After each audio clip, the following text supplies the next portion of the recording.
আল্লাহর জান্নাতে কেউ কোনোদিন প্রবেশ করতে পারবে না তার রহমত ছাড়া। সাহাবারা বললেন, ইয়া রাসূলুল্লাহ, আপনিও কি আল্লাহর রহমত ছাড়া প্রবেশ করতে পারবেন না? বিশ্বনবী বললেন, না, আমিও না। আমি বিশ্বনবীও আল্লাহর জান্নাতে আল্লাহর রহমত ছাড়া ঢুকতে পারবে না। তবে কিয়ামতের দিন আল্লাহর রহমত আমার চারদিকে বেষ্টনী দিয়ে থাকবে।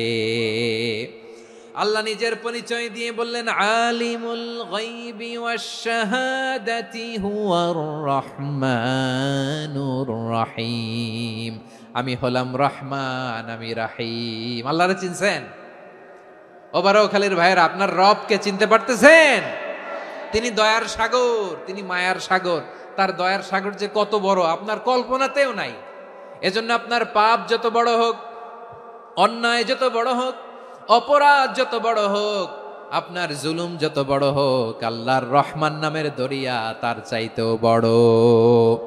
আল্লাহ বলেন, খুলিয়া ইবাদিয়াল্লাযীনা আসরাফু আলা আনফুসিহিম লা তাকনাতু মির রাহমাতিল্লাহ ইন্নাল্লাহা ইয়াগফিরুয যুনুবা জামিআ ইন্নাহু হুয়াল গফুরুর রহিম। ও আমার গুনাহগার বান্দারা, শোনো, জুলুম করেছো, ভুল করেছো, অন্যায় করেছো, আল্লাহর রহমত থেকে নিরাশ হয়ো না। আমরা বিশ্বাসীরা কশিনকালে আল্লাহর রহমত থেকে নিরাশ হব না। ঠিক কিনা বলেন? আল্লাহর রহমত থেকে নিরাশ হবেন? ভুল করে ফেলছেন, আরে ভুল তো সবাই করে। পাপ হয়েছে, আরে পাপ তো সবার আছে। আপনারা সবাই পাপী, সবাই পাপী। যত পাপ হোক, ভুল হোক, অন্যায় হোক, অনুতপ্ত হয়ে তওবা করে, ওযু করে, জায়নামাজটা বিছিয়ে সেজদা দিয়ে চোখের পানি ছাড়েন। চোখের বেয়ে পড়া পানি আল্লাহর কাছে যে কত প্রিয়। অনুতপ্ত বান্দার চোখের পানির ফোঁটা তার চোখ বেয়ে, নাকের ডগা বেয়ে জমিনে ড্রপ করার আগেই আল্লাহর ওই বান্দার সব গুনাহ মাফ করে দেয়।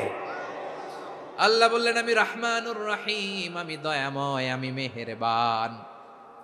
এরপর আল্লাহ বললেন, হুয়াল্লাহুল্লাযী লা ইলাহা ইল্লা হুয়াল মালিকুল কুদ্দুসুস সালামুল মুমিন। হুয়াল্লাহুল্লাযী, তিনি এমন আল্লাহ, লা ইলাহা ইল্লাহু, তিনি ছাড়া কোনো ইলাহ নাই। আল মালিক, তিনি হলেন আল মালিক। দুইটা শেষ, আর রহমান আর রাহিম শেষ। এবার আল্লাহ 3 নাম্বার গুণবাচক নামের পরিচয় দিচ্ছেন। আল্লাহ বলছেন, আমি হচ্ছি আল মালিক। আমি কি? মানে সম্রাট। আল মালিক মানে হচ্ছে the king, the king of kings. সব রাজার বড় রাজা, মহারাজা। তার চেয়ে বড় রাজা আর কেউ নাই, তার চেয়ে বড় সম্রাট আর কেউ নাই, তার চেয়ে বড় ক্ষমতাধর সত্তা মহাবিশ্বে দ্বিতীয় কেউ নাই। চিৎকার করে বলেন, ঠিক কিনা? তিনি আল মালিক। আল মালিক মানে ক্ষমতাধর, ক্ষমতার মালিক, রাজা ধীরাজ বাদশাহ। তার ক্ষমতা আর আমাদের ক্ষমতা একরকম নাকি? হ্যাঁ, আমাদের দুনিয়াতে ক্ষমতা অস্থায়ী ক্ষমতা, ঠিক কিনা বলেন? আইজ আছে কাল নাই, এরকম না ক্ষমতা?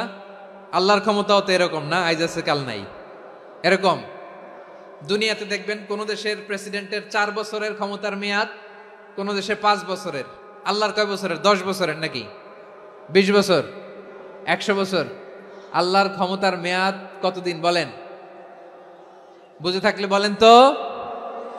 চিরকাল তার ক্ষমতার মেয়াদ। চিল্লায় বলেন, ঠিক কিনা? নিরঙ্কুশ ক্ষমতা, একচ্ছত্র ক্ষমতা বলতে যা বুঝায়, এই ক্ষমতা একমাত্র আল্লাহরই আছে। আমাদের ক্ষমতার জন্য আমরা ডিপেন্ড করতে হয়। ওর ডিপেন্ড লাগে, ওই জনমত নেওয়া লাগে, ওই জনগণের কাছে যাওয়া লাগে, ভোট চাওয়া লাগে। এরা ভোট দিলে এরপরে আমরা আসবো, ঠিক কিনা?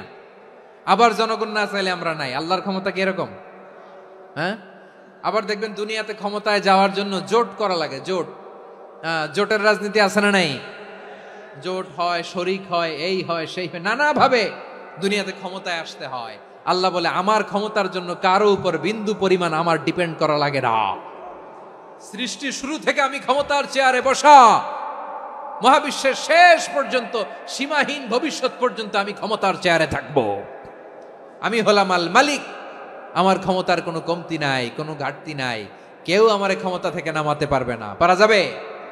এই যে আমরা ফ্যাসিস্ট সরকারের যে আপনারা নামাই দিছেন গণ অভ্যুত্থান করে, মনে আছে? 5ই আগস্টের কথা ভুলে গেছেন এত তাড়াতাড়ি? মনে আছে? আছে। তা আমরা সবাই মিলে যদি একটা গণ অভ্যুত্থান করি, তাইলেই তো আল্লাহর ক্ষমতার চেয়ার থেকে নামায় ফেলানো যায়। হ্যাঁ, যাবে না? পারবো না আমরা? কি বলে, পারা যাবে না? আচ্ছা, আমরা না হয় পারলাম না, জিন জাতি যদি আমাদের সাথে জয়েন করে, ম্যানকাইন্ডের সাথে জিনকাইন্ড, ইফ দে জয়েন আস, সবাই মিলে একটা গণ অভ্যুত্থান, রেভলিউশন, ডেমনস্ট্রেশন, প্রোটেস্ট, সবাই মিলে যদি একটা অভ্যুত্থান করি, তাইলেই তো আল্লাহর ক্ষমতা শেষ। আওয়াজ করে বলেন, তাইলেই কি আল্লাহর ক্ষমতা শেষ হবে? এই যে বারোয়াখালীর ভাইয়েরা, এদিকে কি হচ্ছে আমি তো দেখতে পাচ্ছি, এরকম হলো কেন? তোমরা খালি বোতল ছুড়লা কেন দু একজনের উপরে? হ্যাঁ, আমার দিকে তাকাও। প্রিয় ভাইয়েরা, শান্ত হন, আমার দিকে তাকান, আর অল্প কয়েক মিনিট আমার দিকে তাকান। কেউ কিছু ছুঁড়ে মারবেন না কারো দিকে, মেহরবানি করে আমার দিকে তাকান। তাহলে আমরা সবাই মিলে একটা গণ অভ্যুত্থান যদি করি, আল্লাহর ক্ষমতা থেকে নামানো যাবে। আল্লাহ বলেন না, আমি হলাম আল মালিক, আসল ক্ষমতার মালিক, the king of kings, the owner of ultimate power, the owner of ultimate authority, the owner of ultimate sovereignty. নিরঙ্কুশ একচ্ছত্র ক্ষমতার মালিক হচ্ছি আমি আল্লাহ। আল্লাহ তাআলা সূরা মুলকের শুরুতে বলছেন, তাবারাকাল্লাযী বিয়াদিহিল মুলকু ওয়া হুয়া আলা কুল্লি শাইইন কাদির। মহিমান্বিত সত্তা, যার হাতে ক্ষমতা, তিনি যা চান তাই করতে পারেন। আওয়াজ করে বলেন তো তিনি কে? আবার আল্লাহ বলেন, কুলিল্লাহুম্মা মালিকাল মুলকি তুতিল মুলকা মান তাশাউ ওয়া তানজিউল মুলকা মিম্মান তাশা ওয়া তুইজ্জু মান তাশাউ ওয়া তুযিল্লু মান তাশাউ বিয়াদিকাল খায়র ইন্নাকা আলা কুল্লি শাইইন কাদির। আল্লাহু আকবার।